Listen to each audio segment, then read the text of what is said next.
Muy buenas noches, hermanos, bienvenidos a nuestra reunión. Quiero recordarte también nuestro tiempo de matrimonios el sábado a las 6 de la tarde en nuestra casa. ¿Ok? Para todos los matrimonios por ahí. Ya mi esposa está cansada, dice, por el embarazo, pero va a abrir las puertas de su hogar. También te comento del plan que les dijeron en los anuncios. La idea es que vayamos a convivir como familia todos. Es un plan de convivencia, para jugar fútbol, béisbol, que los niños se diviertan un rato, que los grandes platiquemos, como esas reuniones que somos una familia, amén. Entonces las familias se reúnen. Entonces nos vamos a reunir ese día, es el sábado 11 de mayo. No es festival del Día de las Madres, perdónenme, no va a ser festival, no vayan pensando que los niños les van a bailar o algo así. Va a ser puramente convivencia. Y como bien dijo Tomás en los anuncios, los líderes del ministerio se van a poner de acuerdo para ver qué llevan. Es una fiesta de traje, ¿ok? Entonces cada quien va a decidir lo que quiera hacer. La idea, los sabios, los expertos, sí, los expertos nos vamos a juntar y vamos a comprar mojarras y allá las vamos a asar, ¿no? Entonces tú decides lo que quieres llevar, pero ya sabemos que el Rodolfo tiene buena mano para eso. Plátanos, ya sabes, de todo. Acompáñame en una oración, por favor. Padre Santo y Poderoso, muchas gracias, Dios, por la familia que usted ha formado, y eso se logra, Señor, gracias al sacrificio espectacular de Jesús, salvando a los perdidos, Señor, haciéndose pobre el que era rico, Señor, haciéndose pecado el que nunca pecó por nosotros, Señor, para que pudiéramos tener la esperanza certera, Señor, la esperanza cierta de llegar un día al cielo, la esperanza cierta de ser perdonados, Señor. Padre amado, qué regalo tan maravilloso le ha dado a este grupo de hombres y mujeres, a estos pecadores, Señor, a estas personas que andaban perdidas en el mundo con tantos y tantos defectos, vicios y cosas en el corazón, Señor, que usted ha logrado librar. Padre amado, gracias por el sacrificio de Cristo. Le oramos porque nunca se nos olvide, Señor, todo lo que usted ha hecho por nosotros, y que eso nos dé fortaleza para seguir conviviendo como lo que somos, sus hijos, hermanos, Señor, que necesitan amarse, soportarse, perdonarse, tolerarse y tantas cosas, Señor, que usted nos dejó claramente en Cristo Jesús. Le oramos que la Biblia siga siendo nuestra guía, Señor, nuestro mapa, y que podamos hallar el camino a casa. Padre amado, bendiga el mensaje de esta noche, que pueda ser claro, Señor, que pueda ser específico hacia nuestro corazón, y que nos traiga revelación en el nombre de Jesús. Amén. Estamos viendo, como sabes, hermano, el libro de Romanos. Nos quedamos en el capítulo 10. Casi lo terminamos el 10. ¿Recuerdas? Pablo le está hablando en esta parte a los judíos, ¿recuerdas? Y les decía cosas como que si con tu boca reconoces a Jesús como Señor y con tu corazón crees que Dios lo resucitó, alcanzarás la salvación. Pues con el corazón se cree para alcanzar justicia, y con la boca se reconoce a Jesucristo para alcanzar la salvación. La Escritura dice: el que confíe en Él no quedará defraudado. Eso es una cita de Isaías 28:16. Aquí Pablo les está diciendo a los judíos: siempre ha sido por fe y no por obras, y ustedes lo sabían. Para eso cita Isaías, para decirles: no es algo nuevo que se les presenta, es algo que había estado ahí desde siempre. Abraham fue salvo por la fe. Isaías les dijo que el que confía en Él no saldrá defraudado. Y hermano, esa es la base de nuestra fe, confiar en Él. No en nuestros hechos, no en nuestra perfección o nuestra santidad, sino confiar del todo en Jesucristo. Por eso es increíble cuando salimos de las aguas del bautismo, porque decimos: ya fui perdonado. Y efectivamente fuiste perdonado. ¿Hice algo para merecer ese perdón? Absolutamente nada. Fue un regalo inmerecido. Dice: no hay diferencia entre los judíos y los no judíos, pues el mismo Señor es Señor de todos y da con abundancia a todos los que lo invocan. Porque esto es lo que dice: todos los que invoquen el nombre del Señor alcanzarán la salvación. Todos los que invoquen el nombre del Señor alcanzarán la salvación. Debe quedarnos muy claro eso, hermanos. Pero ¿cómo van a invocarlo si no han creído en Él? ¿Y cómo van a creer en Él si no han oído hablar de Él? ¿Y cómo van a oír si no hay quien les anuncie el mensaje? ¿Y cómo van a anunciar el mensaje si no son enviados? Como dice la Escritura, qué hermosa es la llegada de los que traen buenas noticias. Y vuelve a citar a Isaías 52:7. Sabes, es muy especial esta parte de la Biblia, porque dice: ¿cómo van a invocarlo? ¿Recuerdas esa canción que nosotros cantamos, no? Si tú no vas, si yo no voy, entonces ¿cómo sabrán? Sabes, el deseo de Pablo, el deseo de Jesucristo, el deseo de Dios siempre ha sido el mismo a través de las generaciones: que las personas hablemos de Cristo, que hablemos de su gracia, que hablemos de su amor. El grave problema de los judíos, decíamos el miércoles pasado, es que se basaron en las obras. Y sabes, ellos se volvieron tan celosos de la religión que no permitían que entraran las personas. Ese era un grave problema del judaísmo. ¿Recuerdas cuando Jesús le dice: ustedes se esfuerzan por hacer un prosélito, y cuando tienen uno de ellos le ponen tantas cargas que lo hacen más merecedor del infierno? Y la verdad es que nosotros muchas veces, con un buen afán, algo que me queda claro, recuerda la escritura anterior que decía Pablo: no puedo negar que tienen celo por Dios, o sea que su deseo por hacer las cosas para Dios son buenas, pero no tienen un buen conocimiento. Y los judíos se habían enfocado en la ley, no comían puerco, y etcétera, etcétera, etcétera. Sabes, de repente a nosotros nos puede pasar así, que nuestro celo por Dios sea genuino, pero que de repente estemos poniéndole demasiadas trabas, demasiadas cargas a las personas para poder llegar a Él. Nuestro conocimiento de Jesús debe ser debemos de esforzarnos porque cada vez sea mejor, tan puro y tan perfecto, y que nuestras motivaciones cuando le predimos a alguien, cuando estudiamos la Biblia con alguien, sea que realmente se acerque a Cristo Jesús y no que cumplan nuestras expectativas en un estudio, por ejemplo. Tenemos que orar muchísimo cuando Dios nos permite estudiar la Biblia con alguien, porque prácticamente, hermano, estás abriéndole o cerrándole las puertas del cielo. Tienes muchísimo que ver en ello. Obviamente sabemos que es Cristo el que decide, pero de cierta forma Él nos ha encargado esto. Él nos ha dado el ministerio de la reconciliación, eso dice Pablo.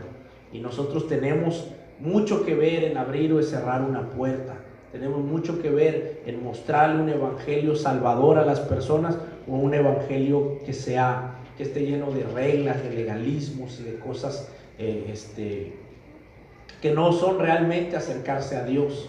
Obviamente, como lo hemos dicho, nosotros damos dirección, buscamos que las personas cambien porque les conviene y porque es una muestra de su fe.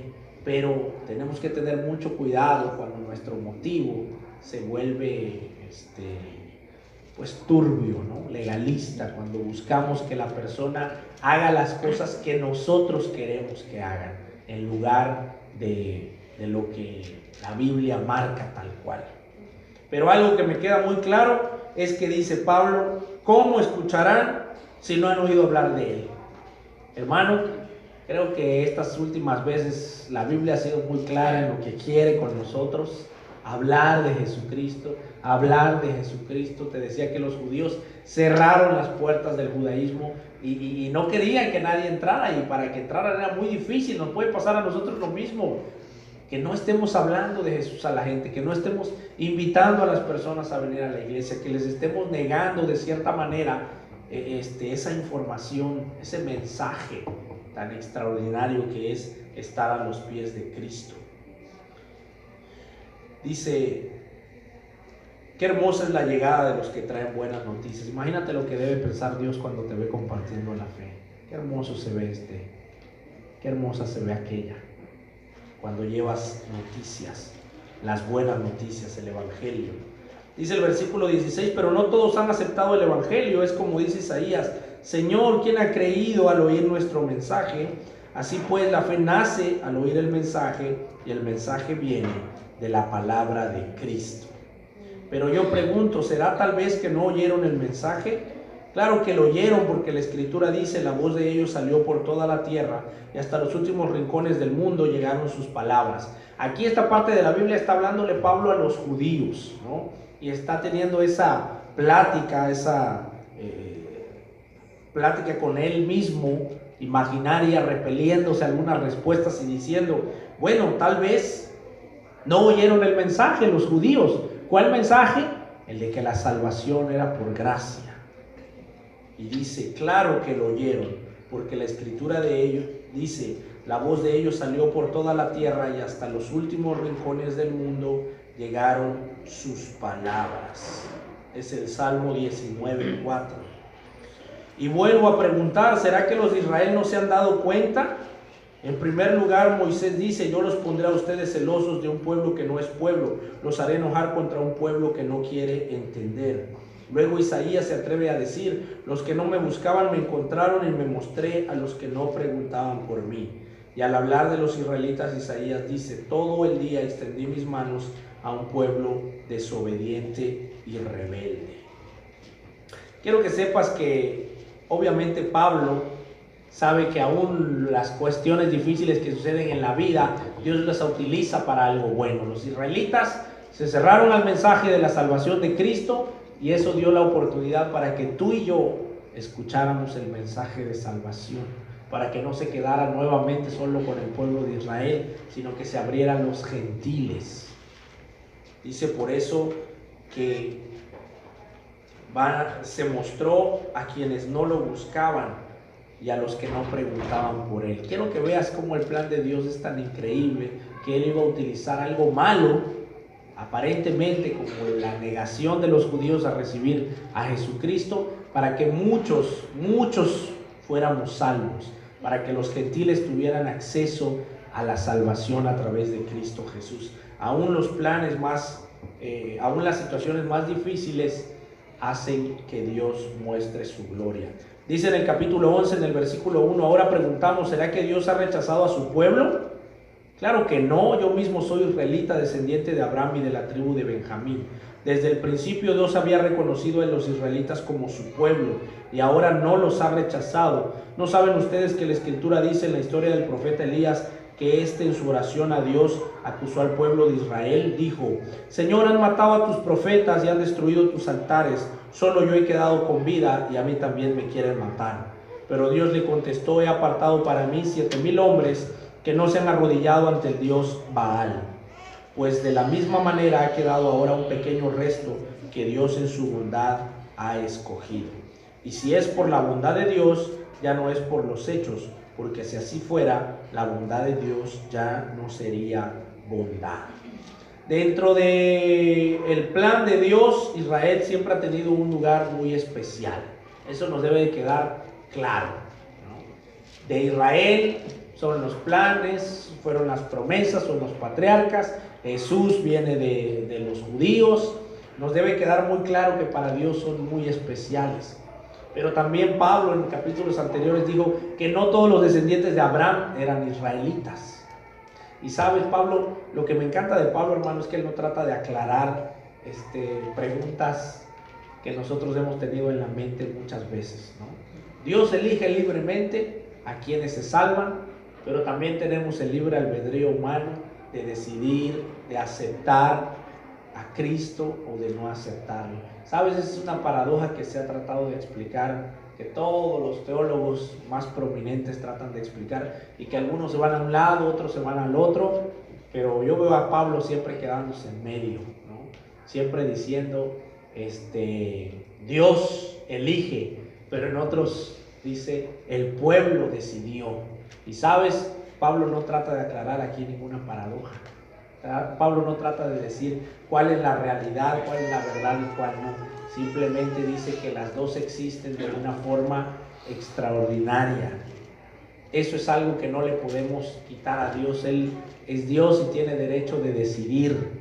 pero nosotros como seres humanos tenemos libertad también de aceptar a Cristo o de no aceptarlo. Nadie nos puede librar de ese día, ¿no? Del juicio, que llegue Dios y nos diga, ¿por qué no aceptaste a Jesucristo como tu Salvador? ¿Qué te llevó a cerrar tu corazón? Y no podemos decirle, tú decidiste, Señor. Esa es una verdad muy clara. El pueblo de Israel siempre tuvo la posibilidad de decidir quedarse con Dios, y siempre ha habido un remanente pequeño en el pueblo de Israel que ha decidido seguir a Dios. Si recuerdas, los 12 apóstoles eran judíos también, eran el pequeño remanente. Podemos decir, los judíos mataron a Cristo, sí, pero también los judíos iniciaron la iglesia.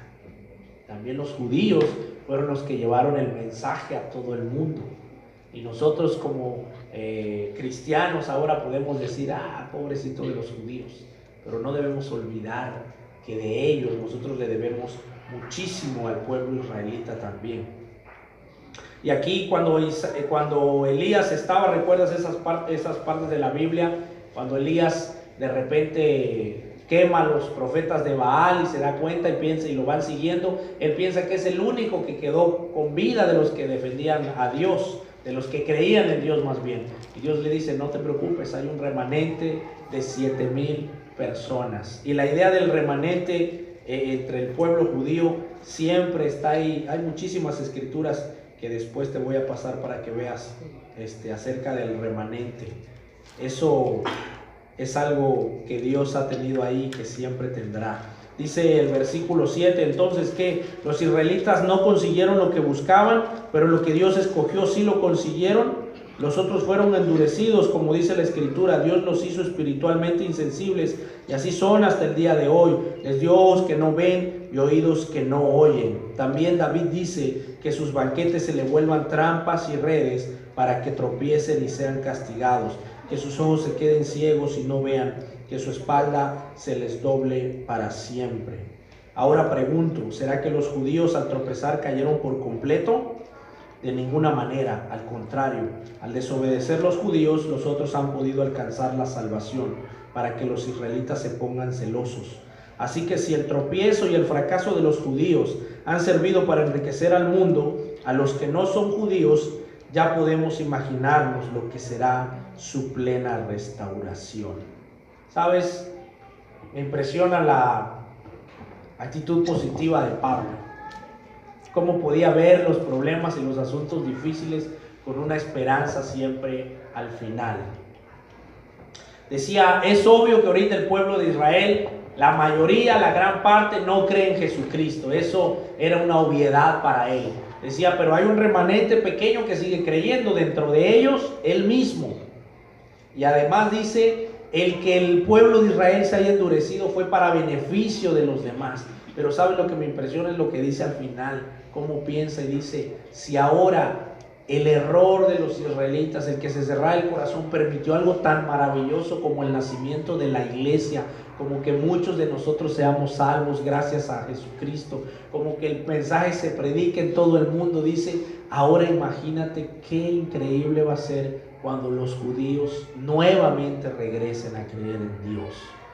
Cuando los judíos, que son un pueblo tan amante de Dios y tan celoso de Dios, regresen ahora a la adoración genuina y verdadera, ahora hacia el Hijo de Dios, también hacia Jesucristo. Dice Pablo, casi está diciendo, va a ser una fiesta impresionante, va a ser algo increíble, sin trascendencia. Dice, ya podemos imaginarnos lo que será su plena restauración.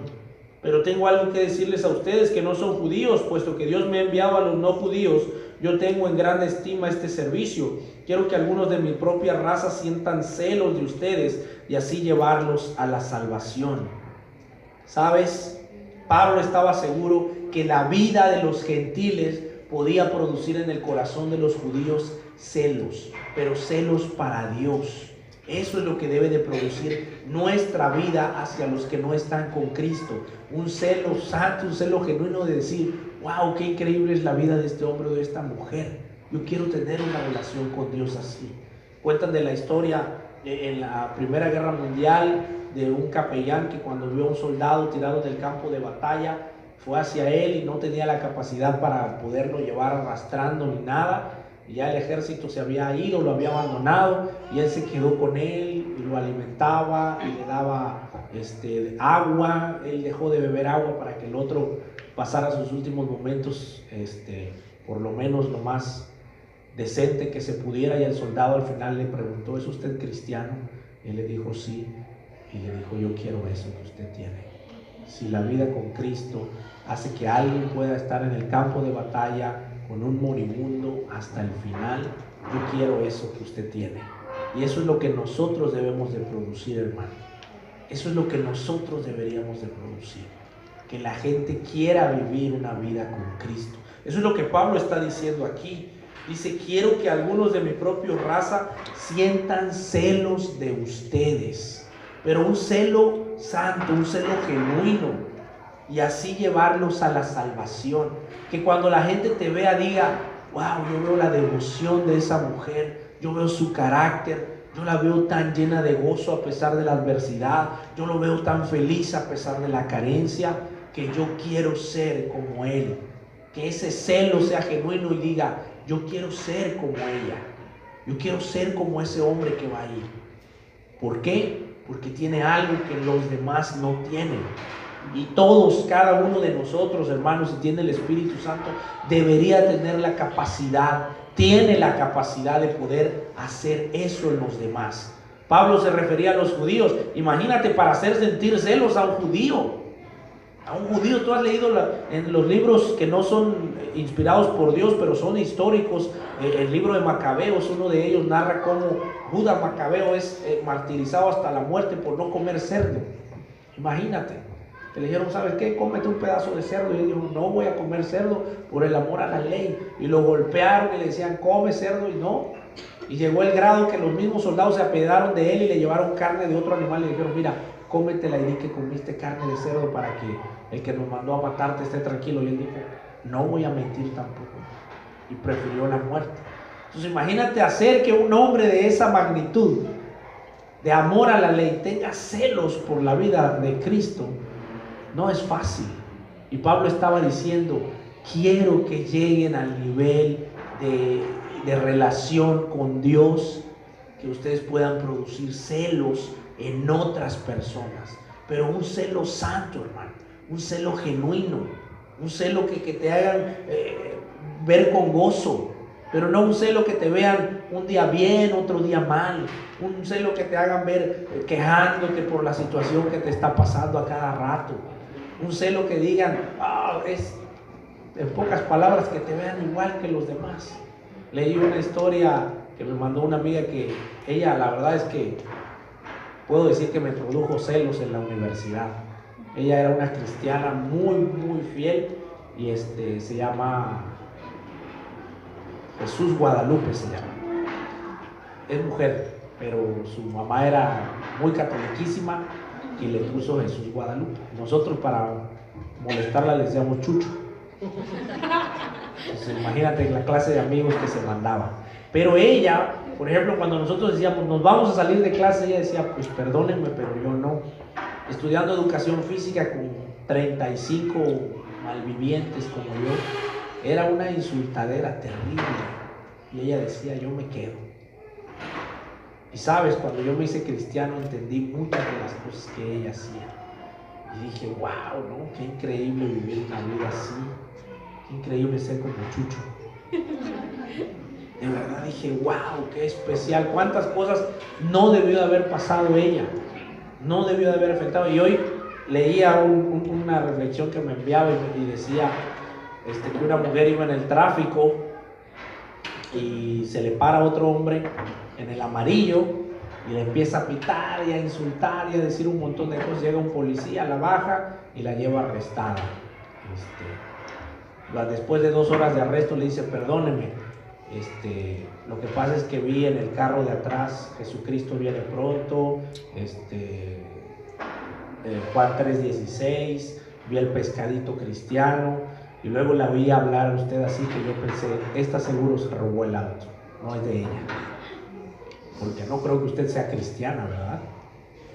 Entonces, realmente me hizo pensar cómo nos vemos nosotros muchas veces diciendo, soy cristiano, y a lo mejor no traes una pegatina ahí en el automóvil diciendo soy de Cristo, pero lo has dicho muchas veces. ¿Y cómo te ves cuando después estás insultando, cuando de repente estás todo mal o todo mal?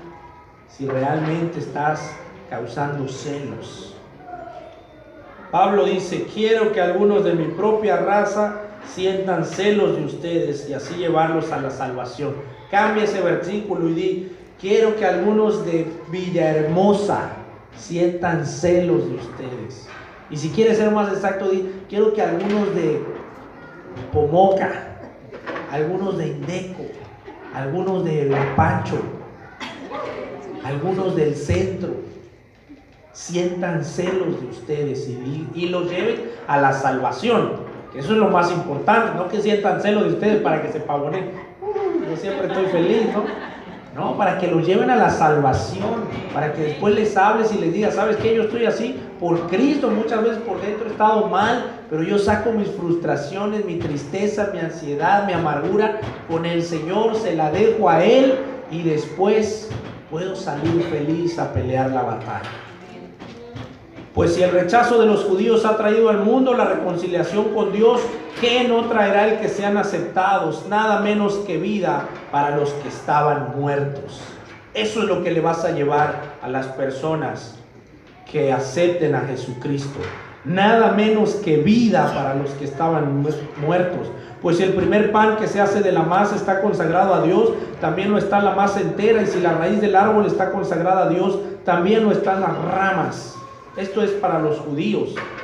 Esto aquí Pablo les estaba diciendo, ustedes recuerden que lo primero fue consagrado y se refería a los patriarcas, ¿no?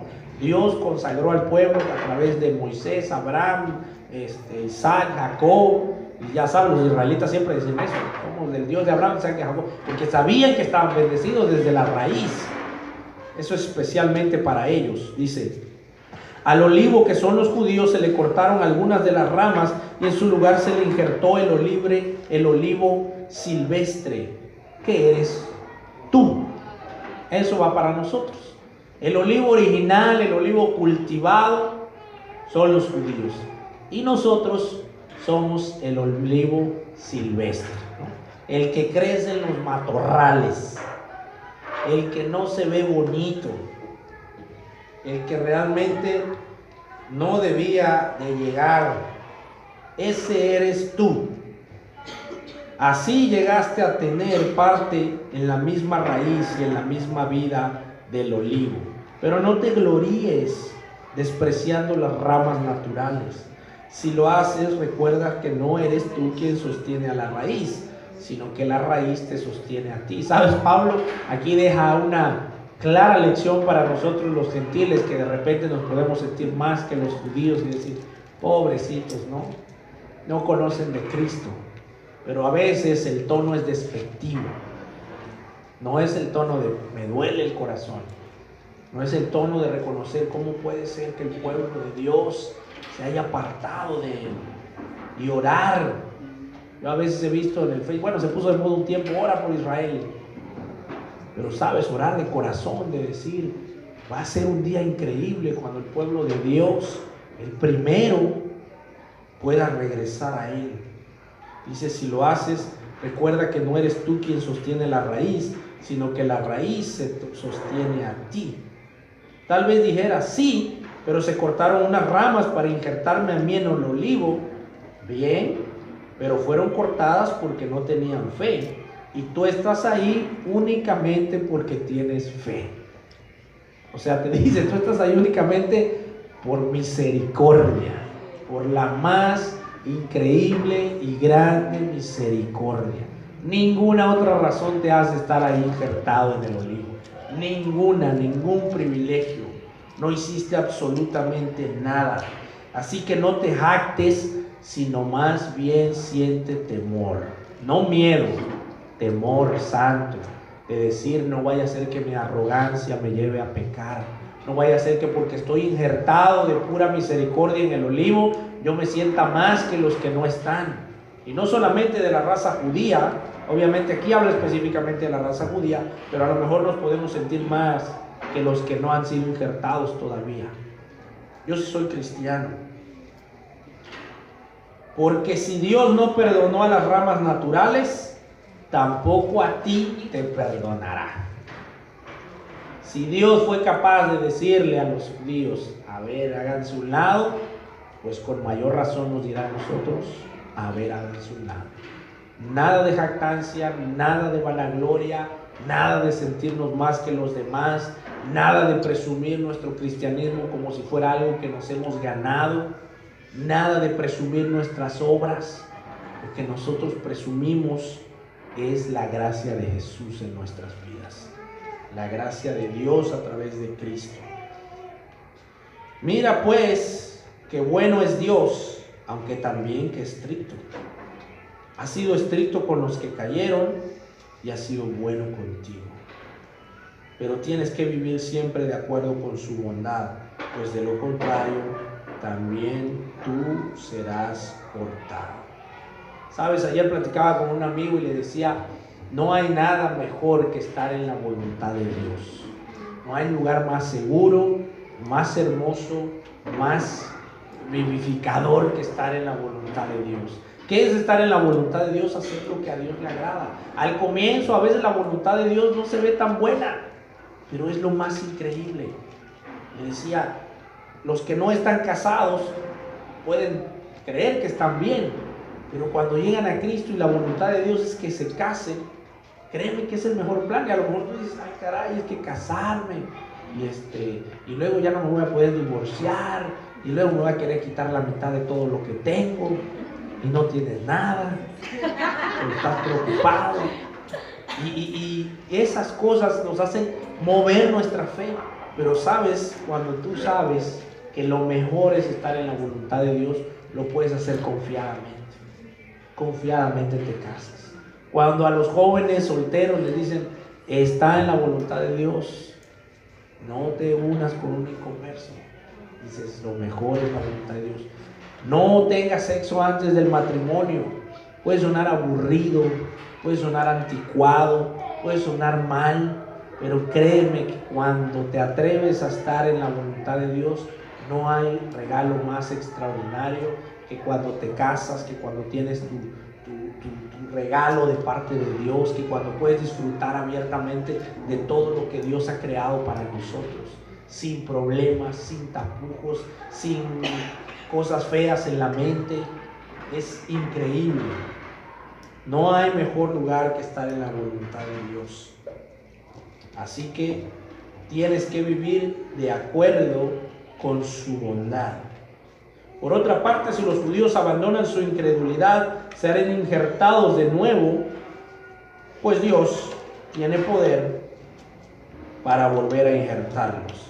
Porque si tú, que por naturaleza eres un olivo silvestre, fuiste cortado e injertado contra lo natural en el olivo bueno, cuanto más los judíos, que son ramas naturales del olivo bueno, serán injertados nuevamente en su propio olivo. Hermanos, quiero que sepan este designio secreto de Dios para que no presuman de sabios. Los israelitas se han endurecido en parte, pero solo hasta que hayan entrado todos los que no son de Israel. Cuando esto suceda, todo Israel alcanzará la salvación, pues la Escritura dice, el libertador vendrá de Sión y apartará de Jacob la maldad, y esta será mi alianza con ellos cuando yo quite sus pecados. En cuanto al Evangelio, los judíos son tenidos por enemigos de Dios a fin de darles oportunidad a ustedes, pero Dios todavía los ama a ellos porque escogió a sus antepasados, pues lo que Dios da no lo quita ni retira tampoco su llamamiento. En tiempos pasados ustedes desobedecieron a Dios, pero ahora que los judíos han desobedecido, Dios tiene compasión de ustedes. De la misma manera ellos han obedecido ahora, pero solamente para que Dios tenga compasión de ustedes y para que también ahora tenga compasión de ellos, porque Dios sujetó a todos por igual a la desobediencia con el fin de tener compasión de todos por igual. Qué profundas son las riquezas de Dios y su sabiduría y entendimiento. Nadie puede explicar sus decisiones ni llegar a comprender sus caminos. Pues ¿quién conoce la mente del Señor? ¿Quién podrá darle consejos? ¿Quién le ha dado algo antes para que Él tenga que devolvérselo? Porque todas las cosas vienen de Dios y existen por Él y para Él. Gloria para siempre a Dios. Amén. Y cuando yo leo estas palabras de Pablo, es cuando te digo que siento que estaba metiéndose en camisa de 11 varas, como decimos los mexicanos. Y de repente dijo, ¿quién le puede pedir cuentas a Dios? A Él le plació que todos nosotros, dice, fuéramos sometidos de cierta manera a desobediencia. Y sabes, ahí es cuando te pones en la paradoja de decir, Dios, el plan de Dios no lo podemos evitar, pero tampoco podemos evitar tener las decisiones que tenemos. El pecado entró en el mundo porque Dios así lo dispuso, lo permitió, no lo provocó, pero lo permitió. Y esa es una de las paradojas y cosas que a veces quieren las personas, los ateos o los que están en contra de Dios, decir, si Dios hubiera sido perfecto, no hubiera permitido el pecado. Dios puede hacer lo que se le pegue la gana. Y Dios puede permitir lo que Él quiera permitir. Y nosotros no podemos pedirle cuentas a Dios, porque Él es Dios. Él es el que nos formó, Él es el que nos crea, y Él es el que decide. Y su mente tiene cosas ahí que no podemos imaginarnos. Como Pablo dice, qué profundo son las riquezas de Dios y su sabiduría y entendimiento. Nadie puede explicar sus decisiones. ¿Sabes qué Pablo está diciendo ahí? Eso. No hay una teología específica que te pueda decir claramente entre una cosa y la otra. La libertad que nosotros tenemos y las decisiones tan profundas de Dios. No hay una explicación. Leía el libro de Ruth en esta semana que he estado estudiando un poco del libro de Ruth y veía cómo estaban las decisiones de Ruth de decir, me voy con mi suegra, la sigo hasta el final, tu pueblo será mi pueblo y tu Dios será mi Dios. Y que esa simple decisión, la otra nuera Orfa se aleja de ella y se pierde en la historia, pero Ruth se va con ella y Dios le presenta a Boaz, se casan, tienen hijos y de ahí viene Jesé, y de ahí viene David, y de ahí viene Jesucristo, y ella entra en el linaje en la ascendencia de Jesús por sus decisiones o porque Dios así lo tenía planeado. Y dices, esa es la paradoja eterna. O sea, el Mesías iba a venir del linaje de David y Ruth iba a estar ahí. Y ella tomó la decisión de irse primero con su suegra y luego regresar. Entonces, realmente nosotros estamos en esa paradoja universal. Tú tienes la decisión de lo que haces con tu vida. Tú tienes la decisión de seguir la voluntad de Dios, de estar haciendo sus planes. Pero decidas lo que decidas, el plan de Dios va a continuar. Dios tiene previsto todo esto. No se le escapó, no fue que Adán pecó, no lo calculé, un plan de salvación rápido. Claro que no, Dios tenía todo listo de antemano. Dice que desde antes del tiempo Él había preparado a Cristo para nuestra salvación. Él sabía, y aquí Pablo dice, Él permitió que todos entráramos en desobediencia para que nadie pudiera decir, yo no fui desobediente, yo me merezco el cielo. Para que cuando estemos allá arriba, a todo el que veamos podamos decir con toda certeza, ese fue pecador, esa fue pecadora. No podríamos decir nada diferente. No podemos decir nadie se ganó la salvación. No podemos jactarnos de nada. Si tú piensas mi pecado fue más pequeño que el de aquel, eso es jactancia. Misericordia fue lo que recibiste. Gracia fue lo que no te merecías y que Dios te dio. Por eso es increíble saber que estamos en las manos de un Dios tan amoroso, tan perfecto, tan bueno y que tiene un plan específico, llevar a todos sus hijos al cielo. Tus decisiones son una cosa, pero el plan de Dios es muy claro, es llevarnos al cielo. Amén. Acompáñame a orar. Padre amado, muchísimas gracias, Señor, por el regalo tan especial que es ser parte de tu pueblo, ser parte de tus hijos.